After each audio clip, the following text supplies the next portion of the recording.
Я доволен своей работой. Я примерял себе форму и у врача, примерял другие формы.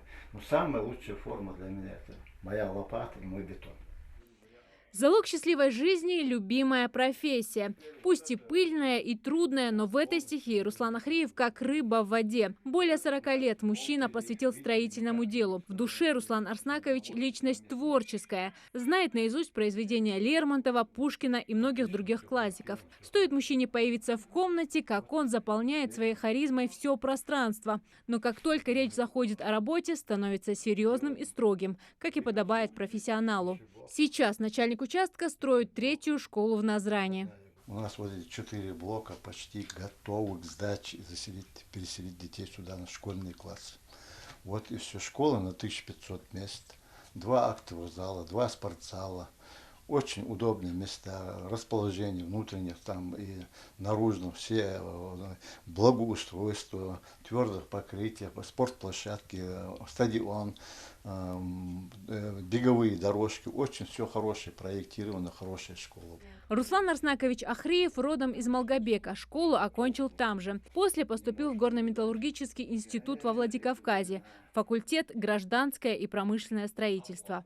Некоторое время работал в Калининграде, но большую часть жизни трудился в Ингушетии. С особой теплотой мужчина вспоминает свои первые строительные объекты. Тогда республика только создавалась, и каждый с большим рвением пытался помочь родному региону встать на ноги. Когда создавалась вот эта республика, каждый тогда имел какую-то гордость, радовался. И эта радость была необъяснима, но она внутри все.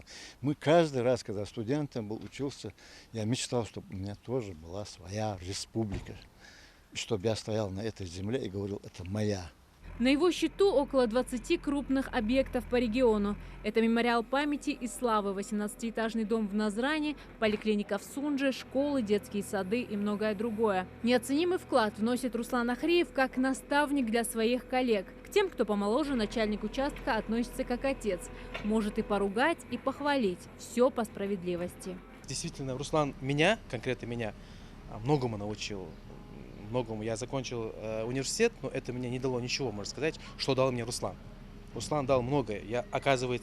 Я думал, что я хороший строитель, но Руслан дал знать, что я не очень хороший строитель. А сейчас, конечно, я иду по его стопам, вопросов нет.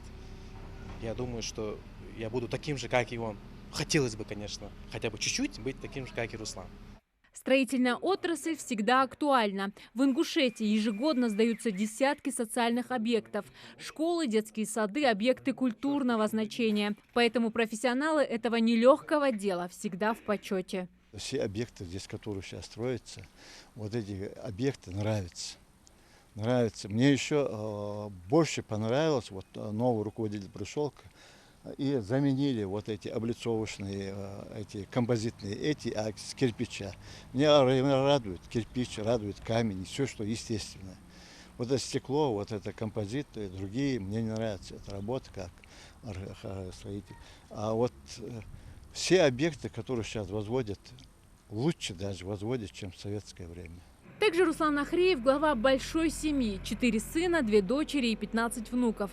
Один из сыновей пошел по его стопам. Окончил строительный и теперь возводит объекты в Ростове-на-Дону. А внуки знают каждый объект, построенный дедушкой. И всякий раз, проезжая мимо, гордо подчеркивают: это построил мой дед.